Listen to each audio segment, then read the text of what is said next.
podcast started already. We're keeping it raw and authentic. Go ahead and introduce yourself to the audience. What do you do? And all that stuff. Of course, my name is Noé Cabannes Michel. I'm the publishing director for Art Science International. We are a non-profit organization dedicated to dedicated to revolutionizing the reading experience. Our mission is to foster a global community at the intersection of art and science, and our current focus is adapting current classic literature from public domain for individual with ADHD and other neurodivergent condition. But of course, it's suitable for everyone. Maybe you would like to understand what I mean by neurodivergent. Sure. So Go ahead it and expand on it. describes brain that function differently, and this include conditions like ADHD, which I believe affects 5 to 7% of children and a significant number of adults worldwide too. So our project leveraged recent scientific discoveries about attention and learning to make books more accessible and engaging. Awesome. And that's really cool. And no way, I made a video about your company about 1 month ago, which I'll link in the description. In that video, from the data I extracted from a private database, your company was a non-profit making 12 grand a month with two founders, including yourself, and one employee. And the constraint in your company that I mentioned in that video was the limitations of iterating product in a fast-moving industry, which is AI technology. The recommendation to you was to implement a for-profit backbone utilizing the customer base you have, and also strip away SEO from your nonprofit to not be seen by competitors. And then once you've acquired capital from your for-profit venture, you then be able to iterate your nonprofit more efficiently, increasing the customer base as well to receive nonprofit donations from the customer base to continue the iteration cycle. Now, before I ask you what's changed in your company from the time the data was put into the database that I extracted from, do you agree with the constraint and the solution that I mentioned in that video? Um, that video is a very insightful analysis from a traditional for-profit perspective, and I appreciate the strategic thought behind it. However, our model as a non-profit operates on a different set of principles. We don't see other organizations in this space as competitors, but rather alternative. In fact, in the French law, our non-profit statute legally positions us differently for, from for-profit companies. This, the choice to make it a non-profit was a deliberate choice. Being a mission-driven non-profit opened the door to public funding, grants, and private donation from people and foundations all around the world who believe in our social impacts. The idea has resonated with many, and our primary focus is on executing the mission and also give reason to people who want to see it succeed. We're a part of a growing movement that blends social impact with innovation, which is a trending topic, I believe. We create collective impact by forming partnership with universities and ADHD research organizations.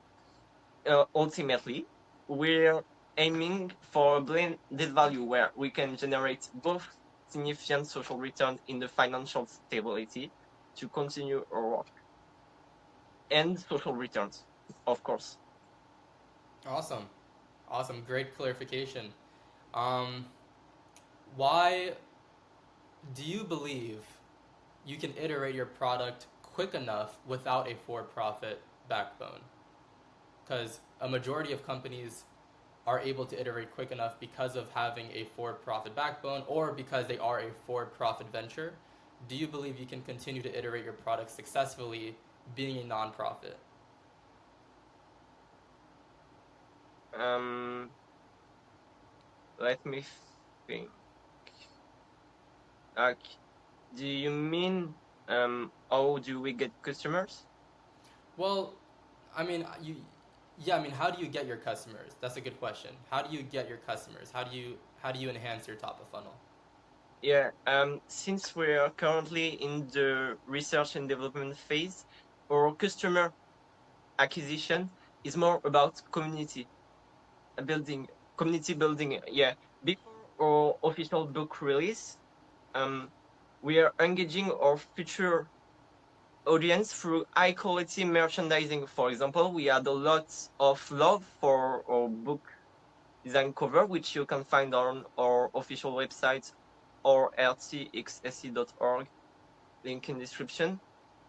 So we've made them available as premium metal poster on displays. This came from a community demand, and it's a great way for people to support us and get something beautiful in return. It's further than simply asking for money or asking donation like other non-profit do. But you know, our more valuable assets is community. People who share our vision, volunteer their time, and spread the word. They are the lifeblood of our organization. We are all united, what I call the triple bottom line. A focus on people, on planet, on purpose. A purely for-profit company is by design focused on financial profits. We believe the future belongs to a new generation of social entrepreneurs who build organizations to solve critical social and economical problems. Great. That's awesome, man. And what would you say is the vision for the company if we're thinking long term? Um, yeah, certainly. Our vision goes beyond simple text simplification, which is where past attempts have failed. They've made books easier to read, perhaps, but they don't make them more engaging. They often strip the author's original style and the work's soul. Or AI-powered adaptation guided by human expertise is designed to preserve the original narrative voice while making the experience more compelling. Our methodology is grounded in recent research on attention retention and the neuroscience of reading. Every book we create is designed to be read from cover to cover, not just per search and left on a shelf. We're currently conducting a large-scale survey, all people I know who buy books they never finish, never finished. It's often not because the lack of desire, but because traditional formats present a barrier in our busy life. We are creating the solution for them. Okay. And no way, let's say I'm a customer and I'm coming into your company and I love the product, right? I love the offer, but what if I'm like, I want to know more about No Way. I want to know more about the entrepreneur. What is there that we don't know about No Way in the back end that people should know? Um, yeah, sure. I think what truly drives me, something that isn't on the website, is a fundamental belief in potential. I see the untapped potential in classic literature to be more than just artificial historical artifacts.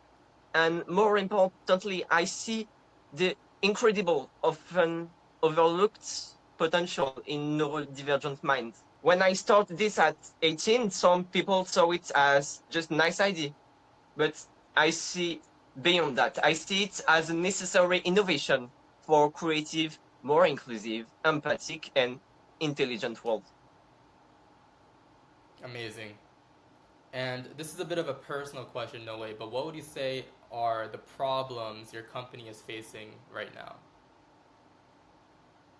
Oh, that's a great question. Our biggest challenge right now is visibility. We have clear mission and solid strategy and the foundation of the technology. Now we need to spread the word. We need people who could benefit from our work to know that solution is coming. We need passionate individuals to discover our project, share our story, and join our journey. We are actively seeking volunteers to help us build this movement. That foundation is laid. Now it's up to you. It's up to a community of dedicated people to help us build this vision into reality. Amazing, Noé. Are there any final words you want to say on this podcast before we end it off here? I don't know. That I don't have final words, I think. If you can give the world one quote to remember that should stick with them for the rest of their lives, what would it be? Of course, I would say that books cannot be replaced by video games or nor films. They hold the central earth of knowledge, of skills since centuries, and we need to continue that. We need to make books accessible not only for neurodivergent individuals, but for the younger generation who is drawn out by screen exposure.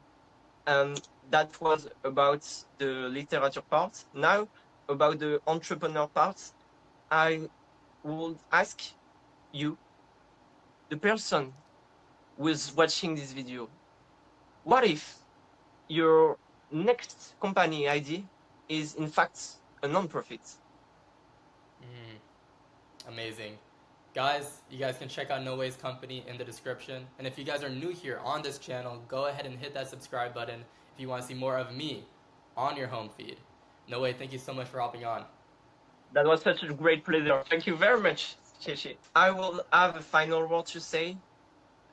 I will recommend you to read more books because they are the vessel of knowledge, culture, and skills that are irreplaceable. Not even movies or video games can replace it. You know, that mission is deeply personal. For years, I struggled with reading. I couldn't get through 5 pages of a book without feeling bored or overwhelmed. But I came to realize how incredibly important books are. I want everyone, regardless of disability or past struggles, to have the opportunity to experience the power of reading. That's it.